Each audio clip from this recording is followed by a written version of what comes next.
Hello everyone, my name is Jordan. I am the operations manager in BC with Ground Force Inc. We are stationed out of St. Paul, and I want to caveat this recording and my little insights to the DRO system by saying that I am not a representative of FedEx, nor am I a representative of DRO. Everything I'm doing is strictly based on my experiences, what I deal with every day while using this server, and some tricks and tips that I have for those of you that are just getting into this. You will see my personal information. You will see my driver's information. These videos will not be made public. And I ask that the privacy and security of my team is kept, which I know will not be an issue, but I just want to make that clear. So the first screen, when you enter it, it's going to be dro.routesmart.com. Anytime you open up a new window, it will prompt you to sign in again. You can sign in on as many windows as you want. So usually I use two screens. My personal setup, I have a 27-inch Mac, and I also have a 27-inch Apple Cinema display. I usually have 4 windows going. However, due to the screen recording, I can only use one. So I've just opened up 2 windows, and I can show you the small tidbit about how I set this up. And this first video is going to be kind of the quick and dirty rundown of DRO, what every window does, how to view everything when trying to multi-manage, and then I will also create more videos that may answer some questions about some of the tabs that we get into while going through these processes. So the first step obviously is going to be to sign in. This is going to be, I already have mine saved. It's going to be your MGB login, so your driver number and your password. As long as you are affiliated as a AO or BC, you will be able to log in. You will see your company name, your service area, and your station. I currently only have one, but if you're running out of multiple terminals, this is where you will see your multiple terminal station IDs. So you just click it, click OK. Now you're on the dashboard. There's nothing really to do here. I never really use this because these numbers don't add up. So the main focus that you're going to want to go into is under Manage, and these are the tabs that we're going to be working with. So let me quick log into this one so I can bounce around a little bit more.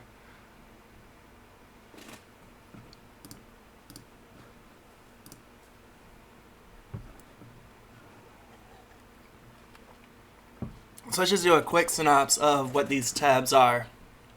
On your first time logging in, you're going to want to go into the onboarding. Here you will put in all of your company information. You want to make sure that you put in your drivers correctly and assign them to the proper work area. Otherwise, it will get very complicated at night if you're trying to do quick moves, because if your drivers are not associated to the proper work area, then you could be switching trucks, giving the wrong person the wrong stuff. Mine is actually based on scanner number, and in order for me to get that information, I went into the daily service worksheet under My Ground Biz, and during onboarding, all of the information that I needed was on my daily service worksheet. Then you will enter in all of your contacts and all of your fleet information. So under your fleet, this is what I'm talking about. So I have all of my drivers. This is how they'll show up, at least on my daily service worksheet. I have Gamble 20, who I automatically know is Wilkins, so on and so forth. So then I know who I'm going to assign what. And under vehicle management, so this is the driver management. This is where you'll attach your drivers to the actual default vehicle.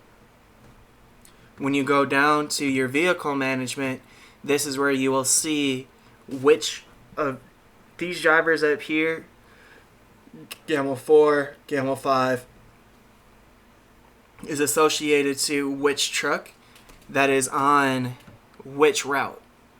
And this is going to be very important. I don't know how you have yours labeled, but when you go into vehicle management, this is going to be the most important part, especially the first few days when you're assigning anchor areas and you're assigning your routes to go to the proper territory.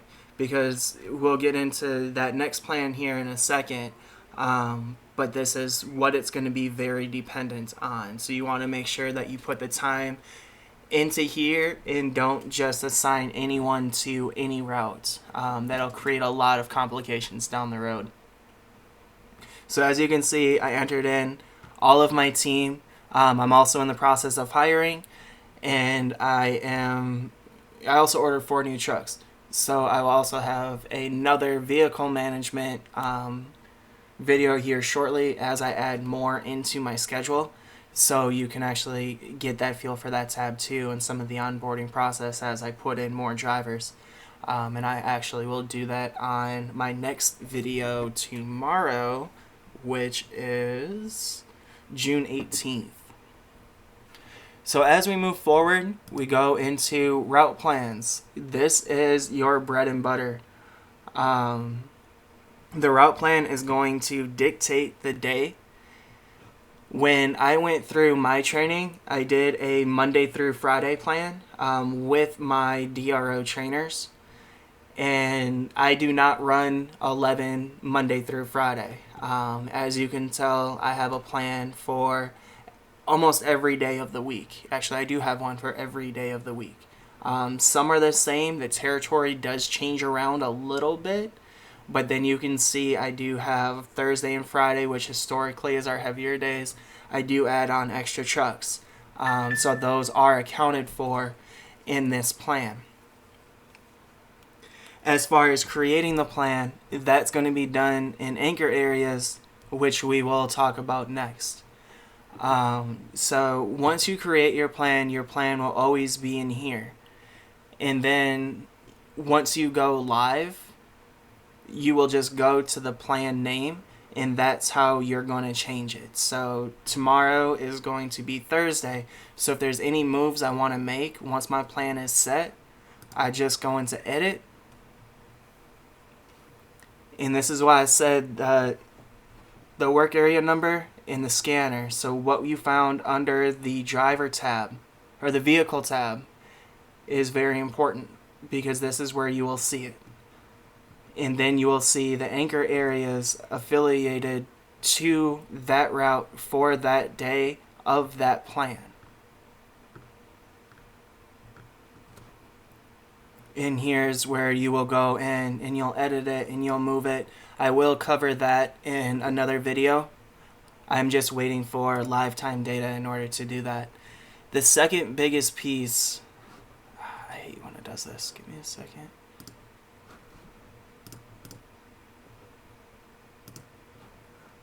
I'm going to move on to this one. The second biggest piece of the route plan is the route plan schedule. Here you will be able to, if you know your numbers are going to come in light, or if by chance you have a staffing issue, you can change the day. So, for example, on Wednesday I'll run 10, on Tuesday I'll run 9. Those routes are very similar. So, say I had to lose someone on Wednesday, I could jump in, hit edit, and change that to my Tuesday plan. So now on Wednesday, I'm only going to run 9 instead of 10. Wednesday. So as you can see, Fridays have been a little bit lighter than they have been. Or a little bit heavier, I should say, than they have been. So I've been running 11 on Friday, and I jump that and I run 12 on Thursday. If I want to, I could go back in, change this, and go back to my Friday plan. So as you go through, it will default to your first plan that's up here. So if this plan is Monday, all of these plans for the route plan name will be affiliated to this Monday plan. So you want to make sure that if your staffing does vary throughout the week, your plans are associated to how many drivers you have on that day. And you will also you also want to make sure that you go in here and you adjust accordingly to how many routes you are going to run that day. The next biggest piece, and this is where you want to spend the most of your time. Some people do it in smaller sections. I did it in bigger that matched more of the VRP than the VSA. For those who aren't familiar with the VRP, that is the home delivery aspect, or the home delivery plans that we used to run. And then the VSA was the ground plans that we used to run. So as we go down our list and we go into anchor areas,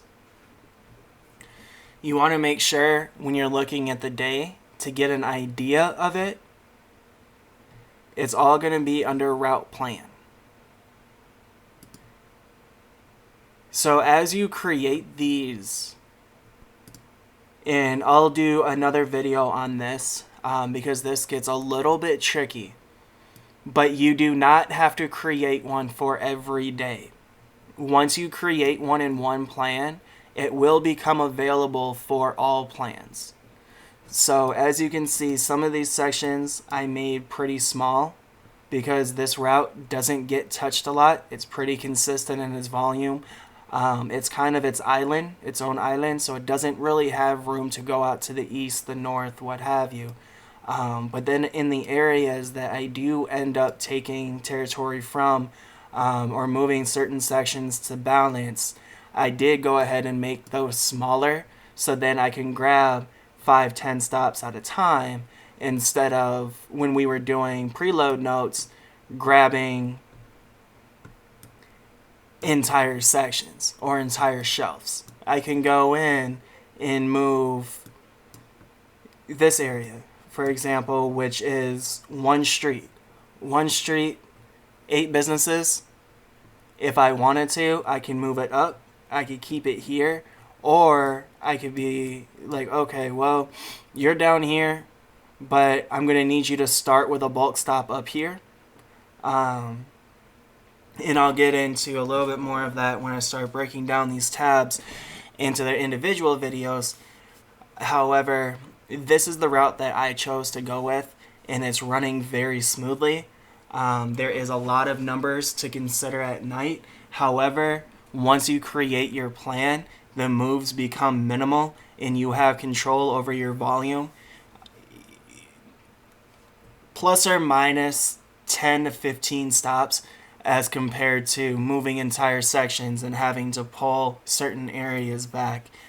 So I found this works the best for me. Obviously, you guys are all going to have your own way. I don't expect any of you guys to follow exactly what I'm doing. Like I said, the whole point of these videos are to just give you a little bit more insight. So as you walk into this, it's a little bit more seamless transition than our preload notes.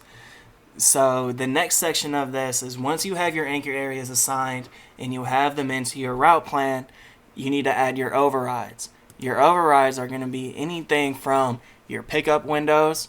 So certain drivers are going to do certain pickups every day. You want to make sure that if you have a bulk stop, it's assigned an 8,000 or a 9,000 or a floor section. You're going to do that in here. So as you can see, 444 Centerville, Kohu. I don't have a preference if it's a first or last stop. It goes to this driver every day, and he wants it at the back of his truck on a 7,000 section every day. So this route goes out Monday through Friday. So Monday through Friday, Kohu is on the 7,000 section every day. And that's exactly how we had it overridden in the VSA too. Caveat to this. This is a plan that you are going to have to enter every day. So if there is any variant in the name So Kohu, for example, is suite 100 and 110. If there is a personal name on here and it says John Smith, suite 110, this override will not go into effect. It only will search for the name, just how Vision did it. Same thing with primary products. These are all different suite numbers. So if they do not have the business name, and as you can see, I've started to add a handful of them in. If they do not have the business name in it, you have to go in every day and add it. Otherwise, it will be placed on different parts of the shelf, and it will create a nightmare, at least for the driver, until all of the addresses are added. One thing with that the terminal operations talked to me about was, Jordan, think about it like this. The VSA was open for 10 years. I have 10 years of data input from you bringing me Vision stickers saying I need this loaded here. This system with the stop overrides is just like that, minus the 10 years of data input. And I was like, okay, that makes a lot of sense. So this is something that you're going to want to add to and look at daily, especially in your first couple of weeks. I'm adding overrides in almost every day still, because we are only about a month into this. So it is an ongoing issue. It does get better every week. It's a little bit cleaner, so there is hope. However, this part is not perfect, but the adjustments should come soon. You can also add your pickups in here, because when you first go live, you will notice that if there is a pickup scheduled anywhere in this area, it does not matter if this route is split. So for myself, for example, 35E splits routes. This area is one route. This area is one route. This area is one route. This area is one route. This driver down here does the pickups. These drivers do not do the pickups.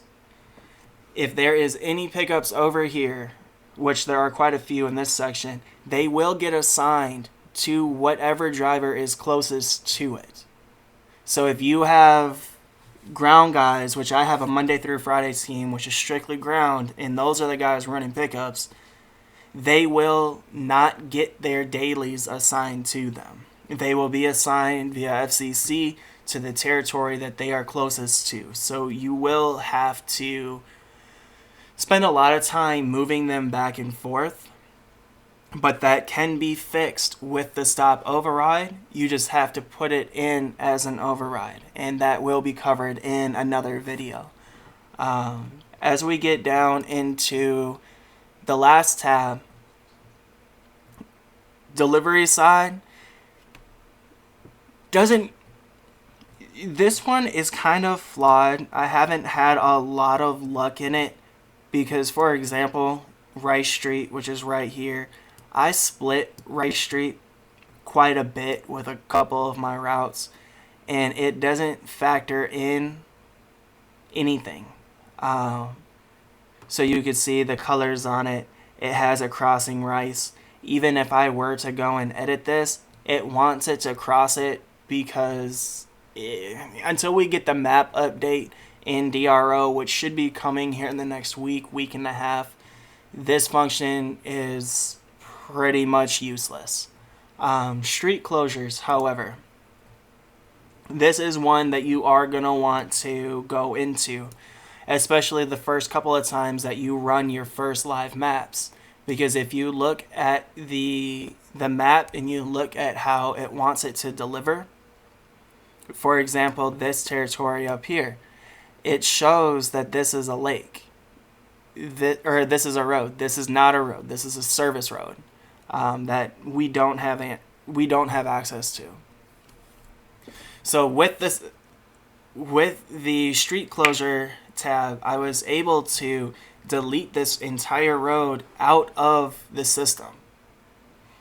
And then it factors in the fact that, okay, if this territory has to do this, it can't just take this windy road to get up here. Or if it wants to go from Southwood down to Skyline, it can't just run up and run the service road. It has to come down Wright Street, or it has to go over F. So that's one thing that you want to take into consideration if you do have a lot of lakes, a lot of rural areas where you have quarter-mile driveways, or you have to drive down 2 miles down one road. Maybe that road isn't the only option.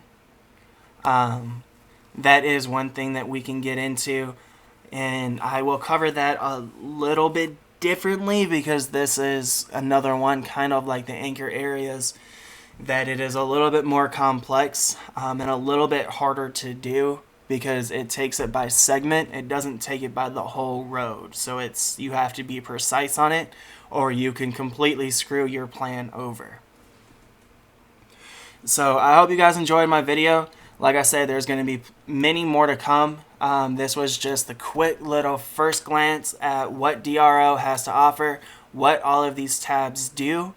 And as we get deeper into it, like I said, look out for many of the upcoming personal tab videos where I'll go into details on what I found work for me while dealing with some of these, and I will also be recording some of my lifetime data transfers and my lifetime progress and progression on here, to give you guys a little bit more of a feel for what's live, or when it is live, and what it actually looks like come night of.